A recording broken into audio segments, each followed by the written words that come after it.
लंबे हाथ वाली नंद ने सजाई पत्तों की सेज। ये बारिश भी ना बिन बुलाए मेहमान की तरह चली आती है और मेरी इस छोटी सी बगिया में लगे प्यारे प्यारे फूलों के साथ होली खेल कर चली जाती है। पता था मुझे कि तू आंगन में ही होगी। देखो ना माँ, आज मेरे इन पौधों में एक भी फूल नहीं खिले हैं। अरे जब तक तू भंवरे को आने नहीं देगी तो ये कलियां कैसे खिलेंगी।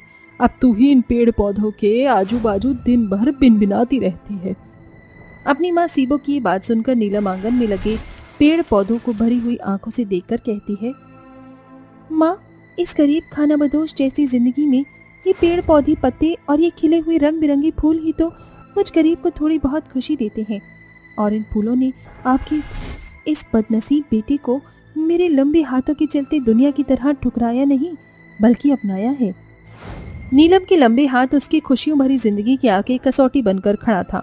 यहाँ तक कि कुछ सालों पहले तक नीलम के पूरे परिवार ने बेघर होकर सड़कों के धक्के खाए। ऐसे में अपने दिमाग से नीलम ने अपने परिवार के रहने के लिए पत्तों से झोपड़ी बनाई और घर चलाने के लिए अपने हाथों का हुनर का इस्तेमाल करके दर्जी का काम शुरू कर दिया, जिसे बस वो इतना ही कमा पाती कि 2 वक्त की रोटी खा सके। तब से ये पेड़ पत्ते लंबे हाथों वाली नीलम की जिंदगी का हिस्सा बन गए थे। नीलम, जरा सुन तो। जी भैया। जरा मेरे ये कपड़े धो देना, बहुत ही गंदे हो गए हैं। ठीक है भैया। नीलम अखिलेश के कपड़ों को धोने के लिए लेकर जाने लगती है।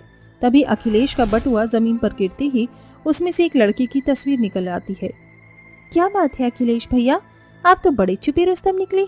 चोरी चोरी भाभी भी ढूंढ ली और मुझे और माँ को बताया भी नहीं। वैसे भाभी है बड़ी सुंदर। छोटी, ला दे फोटो मुझे। नहीं दूंगी। माँ, ये लो फोटो। सच बता अखिलेश, क्या तू इसे पसंद करता है? हाँ माँ, मगर अंजलि बहुत अमीर घर की बेटी है। भैया, आप मुझे ये बताइए, भाभी आपसे प्यार करती है? हाँ नीलम। तो बस शादी भी करेंगी और आप देखना, ये ननंद अपनी भाभी का स्वागत खुशी से करेगी और अपनी प्यारी भाभी की सुहागरात की सेज खुद अपने हाथों से सजाएगी, वो भी इन सुंदर फूलों और पत्तों से। जहाँ नीलम अपनी भाभी के घर आने की खुशी में अपनी झोपड़ी को फूल पत्तों से सजा रही थी, मगर वो बेचारी कहाँ जानती थी कि घमंडी अंजलि के लिए रिश्तों के मायने जरा भी नहीं थे। देखते ही देखते शादी का दिन आ जाता है। माँ जरा देखो, अंजलि भाभी को मेरे पत्तों का सजाया सेज पसंद आएगा ना? हाँ मेरी बच्ची, जरूर पसंद आएगा। तूने इतने प्यार से जो सजाया है। लगता है भैया भाभी को ले आए। अंजलि दुल्हन के जोड़े में दरवाजे पर खड़ी थी। उसने बहुत ही महंगा लहंगा पहना था। वहीं सीबो उसका गृह प्रवेश करते है। आओ बहू, आज से इसे अपना ही घर समझो। हमारे छोटे से महल में तुम्हारा स्वागत है। ये सुनकर अंजलि गुस्से में भड़की हुई मन में कह रही थी, पता नहीं मम्मी जी को ये झोपड़ी महल कहाँ से लग रही है। पता नहीं किन गरीबों के बीच आकर फंस गई। कितने सपने देखे थे मैंने अपने ससुराल को लेकर और स्पेशली सुहागरात को लेके। सबकी बहन बच गई। क्या हुआ भाभी, घर पसंद नहीं आया क्या? अपने ननंद के सवाल पर अंजलि गुस्से से दांत पीस कर कहती है, अच्छा है, बहुत अच्छा है, वंडरफुल। अरे नीलम, अब अपनी भाभी की मुंह दिखाई भी शुरू कर दो, पहले ही इतनी देर हो चुकी है। इसके बाद अंजलि की मुंह दिखाई शुरू हो जाती है, मगर मुंह दिखाई की थोड़ी ही देर में वो चिढ़कर कहती है, बस बहुत हो गया, अब मुझसे और नहीं बैठा जाएगा। बस अंजलि भाभी 2 मिनट और। एक काम करो मेरी प्यारी ननद, मेरी जगह तुम अपने ये राक्षस जैसे लंबे लंबे हाथ लेकर बैठ जाओ। जब से आई हूँ किसी के पैर छू रही हूँ, किसी के पैर धो रही हूँ। मुझे आराम करना है, मेरा बेडरूम कहाँ है? क्यों नीलम बेटी, तुम सभी ने हमको यहाँ अपनी भाभी से बेइज्जत होने के लिए बुलाया था क्या? इन अमीरों के लिए रिश्तों और रस्मों के कोई मायने नहीं होते। चलो बिमला। अंजलि के किए गए घमंडी बर्ताव के चलते सभी औरतें वहाँ से चली जाती हैं। नीलम भी अपने लंबे हाथों के लिए अपनी भाभी के मुंह से इतना बुरा भला सुनकर भी अपने मन को मनाकर उसे खुशी से अंदर ले आती है और पत्तों का सजा हुआ सेज दिखाती है, जिस पर एक आधे गेंदे के फूल भी थे। ये देखिए भाभी, मैंने अपने हाथों से आपके लिए इतने सुंदर पत्तों से आपकी सुहागरात का सेज सजाया है। सुंदर है ना? क्या बुरे दिन आ गए हैं मेरे। अब मुझे इस 2 कौड़ी के पिलपिले पत्तों की सेज पर सोना पड़ेगा। अब मेरी प्यारी लंबे हाथों वाली इकलौती ननद ने जो सजाया है।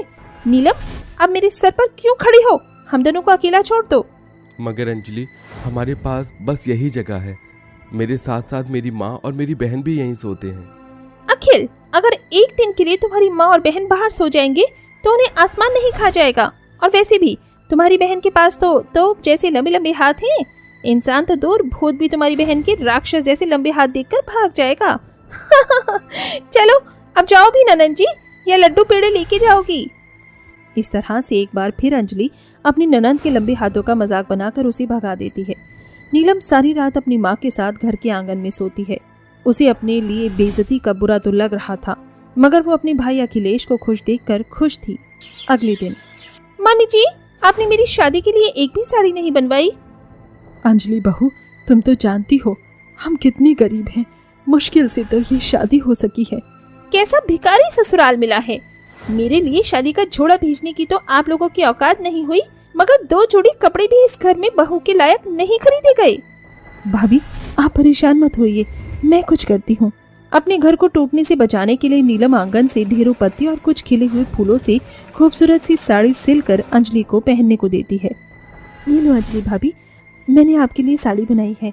फिलहाल के लिए आप यही पहन लो, मुझे सिलाई के पैसे मिलेंगे तो मैं आपके लिए नई साड़ी खरीद कर ले आऊंगी। नीलम, ये 2 कौड़े की पत्तों वाली साड़ी पहनकर मुझे आदिवासी नहीं बनना। एक तो तुम्हारे लंबे लंबे हाथ देखकर मुझे लगता है तुम कहीं जंगल की छोटी आदिवासी तो नहीं, या फिर कहीं तुम्हें कोई बीमारी नहीं। दूर रहो मुझसे। अंजलि की इस बार की तानेबाजी नीलम के दिल पर घाव की तरह जा लगती है। वो बहुत रोती है। ऐसे ही दिन बीतते जाते हैं। अंजलि किसी न किसी बात को आड़ बनाकर अपनी ननंद नीलम को उसके लंबे हाथों के लिए सुनाती ही रहती, और अब अंजलि को महीने चढ़ जाते हैं। उस समय के साथ वो 7 से 8 महीने की गर्भवती हो जाती है। नीलम बहुत खुश थी। माँ देखना, जब भाभी के बच्चे होंगे तो मैं उनके लिए पत्तों से बहुत ही सुंदर पालना बनाऊंगी। फिर चाहे मुझे अपने लंबे हाथ करके कितने भी ऊंचे पर लगे कंदब के पत्ते तोड़ने पड़े। तुम्हें क्या लगता है नीलम कि तुम जो ये ख्याली पुलाव पका रही हो तो ये मैं तुम्हें खाने दूंगी? ना तो मेरा बच्चा तुम्हारी मनहूस गोदी में खेलेगा और ना ही उसे इस राक्षस जैसे हाथों से मैं तुम्हें छूने दूंगी। अब खड़ी क्या हो, अपने इस जिराफ जैसे हाथों से जाले उतारो। अपनी भाभी के मन से अपने लिए इतनी जहर भरी नफरत देखकर नीलम की आंखों से आंसू आ जाते हैं। तभी अचानक से मौसम खराब हो जाता है और तेज आंधी तूफान के साथ बारिश शुरू हो जाती है कि अचानक से झोपड़ी की छत का एक हिस्सा टूटकर अंजलि के पैर पर गिरने वाला होता है। तभी अपने लंबे हाथों से नीलम अंजलि को बचाने के लिए वहां से धक्का दे देती है। भाभी हटिए, मेरा हाथ। नीलम का हाथ छत से गिरी छप्पर से बुरी तरह जख्मी हो जाता है। तभी अंजलि को लेबर पेन शुरू हो जाता है। माँ, मेरा बच्चा। नीलम, मेरे बच्चे को बचा लो। भाभी, मैं आपको कुछ नहीं होने दूंगी। नीलम अपने लंबे हाथों से अपनी भाभी को गोद में उठाकर अस्पताल ले जाती है, जहां अंजलि एक सुंदर बेटे को जन्म देती है। तभी नर्स कहती है, सुनिए, बच्चे को पहले किसकी गोद में देना है? नर्स, बाहर एक लंबे हाथों वाली लड़की खड़ी होगी, उन्हें अंदर बुला दो। नर्स नीलम को अंदर बुलाती है। अंजलि डबडबाई आंखों से अपना बच्चा नीलम को देती है। जा मेरे लाल, अपनी बुआ के गोदी में जा। आज इन्हीं की वजह से तू इस दुनिया में है। अपने भतीजे को गोद में लेकर नीलम खुशी से भर जाती है। ननन जी, अपनी भाभी को माफ कर दो। रिश्ते और उसके मायने क्या होते हैं आज मैं समझ चुकी हूँ। मैं खुश नसीब हूँ जो मेरे पास तुम्हारी जैसी ननंद है। आखिरकार गरीब ननंद का अपनापन उसकी घमंडी भाभी को बदल देता है और कुछ समय बाद अंजलि के लंबे हाथों वाली ननंद का रिश्ता भी अच्छे घर में लग जाता है। अर्चना, बस बहुत हो गया। अब मैं तुमसे और दूर नहीं रह सकता। हम दोनों आज ही शादी कर लेते हैं। हाँ, रोनित बिल्कुल ठीक कह रहा है, हम दोनों को भी शादी कर लेनी चाहिए। अगर हम माँ को तुम दोनों के बारे में बताएंगे तो वो कभी भी इस रिश्ते के लिए ना नहीं बोलेंगी। अगर हम लोग शादी कर लें तो माँ को इस शादी को मंजूर करना ही होगा। विशाल और रोनित ऐश्वर्या और अर्चना से बहुत प्यार करते थे, इसलिए वो इन दोनों से शादी कर लेते हैं। रोनित, विशाल, कौन है ये दोनों लड़कियां? और तुम लोगों ने ये शादी के जोड़े क्यों पहने हुए हैं? क्या चल रहा है ये सब? इसका नाम अर्चना है और इसका नाम ऐश्वर्या है। हम दोनों इन दोनों से बहुत ज्यादा प्यार करते थे, इसलिए हमने मंदिर में शादी कर ली। आज के बाद ये दोनों इस घर की बहू है। आपने बिना बताए ऐसे ही किसी से भी शादी कर ली? आखिरकार ये लड़कियां है कौन? किस खानदान की है? ये रामपुर गांव की रहने वाली है। जब मैं और रोनित गांव घूमने के लिए गए थे तो हम दोनों की मुलाकात इनसे हो गई थी वहीं पर। क्या तुम दोनों ने इन गवार गांव की रहने वाली लड़कियों को हमारे घर की बहू बना कर ले आए? मुझे ये शादी मंजूर नहीं है। अभी के अभी ये शादी तोड़ दो। माँ, आप ये कैसी बात कर रही हो? हम दोनों ने इनसे शादी की है और शादी कोई मजाक नहीं है। अगर आप इन दोनों को अपनी बहू नहीं मानती हैं तो कोई बात नहीं, हम दोनों इस घर से ही चले जाते हैं। अपने बेटों को घर छोड़ता हुआ जाता देख लता को ना चाहते हुए भी इस शादी को मंजूर करना पड़ता है। लेकिन लता और लता की दोनों बेटियां डेजी और अनुष्का अर्चना और ऐश्वर्या को उनके गांव से और गंवार होने की वजह से बिल्कुल भी पसंद नहीं करती थी। अर्चना, ये क्या है? ये तो कोई अलमारी की तरह दिख रही है। ये कैसी अलमारी है? इसमें तो खाने पीने की चीज रखी हुई है और इससे ठंडी ठंडी हवा भी आ रही है। अर्चना इतना बोल ही रही होती है कि तभी वहां पर डेजी और अनुष्का आ जाती है और उनकी सारी बातें सुन लेती है। सही कहा तुमने, ये अलमारी है। तुम एक काम करो, इसमें से ये सारी चीजें बाहर निकाल कर रख दो और अपने सारे कपड़े लाकर इस अलमारी के अंदर रख दो। ऐश्वर्या और अर्चना दोनों ही गंवार होती है और उन दोनों को किसी भी इलेक्ट्रॉनिक चीजों के बारे में पता नहीं होता, जिसके चलते वो सारा खाने पीने की चीजों को बाहर निकाल देती है और उसके अंदर अपने सारे कपड़े रख देती है। थोड़ी ही देर में वहां पर लता आ जाती है और अर्चना ऐश्वर्या की इन सारी हरकतों को देखकर उन पर खूब चिल्लाती है। हे भगवान, ये कैसी बहू से पाला पड़ गया है। ये तो गवार की भी गवार निकली। तुम दोनों को अलमारी और फ्रिज में कोई फर्क नजर नहीं आता है क्या? ये कपड़े रखने की अलमारी नहीं है, फ्रिज है। इसके अंदर खाने पीने का सामान रखते हैं और तुम दोनों ने इसमें अपने कपड़े रख दिए। इसमें कपड़े रखने को ननन जी ने ही कहा था। ये तो गवार होने के साथ साथ झूठी भी है। भला हम ये सब करने को क्यों कहेंगे? हमने इन्हें ऐसा कुछ भी करने को नहीं कहा है। ये तो वही बात हो गई, उल्टा चोर कोतवाल को डांटे। खुद गलती करके मेरी बेटियों पर इल्जाम लगाती हो। इतना कहकर लता अपनी दोनों गंवार बहुओं की बहुत बेइज्जती करती है, जिसे देखकर डेजी और अनुष्का बहुत खुश होती है और वहीं बेचारी ऐश्वर्या और अर्चना बिना कुछ कहे अपनी सास की बातों को सुनती रहती है। क्या माँ, आज भी खाने में ये आलू और पत्ता गोभी है। कल भी हम लोगों ने पालक खाया था और परसों भी। क्या ये पत्तों सब्जियां रोज रोज क्यों बन रही है? हम इंसान है, कोई भेड़ बकरी नहीं है जो रोज पत्तों की सब्जियां खाए। बेटा, मुझे भी ये पत्तों की सब्जियां पसंद नहीं है, लेकिन क्या करूं, तुम्हारी दोनों गवार भाभी रोज पत्तों की सब्जी बना देती है। आप लोगों ने अभी तक खाना नहीं खाया? खाना अच्छा नहीं बना क्या?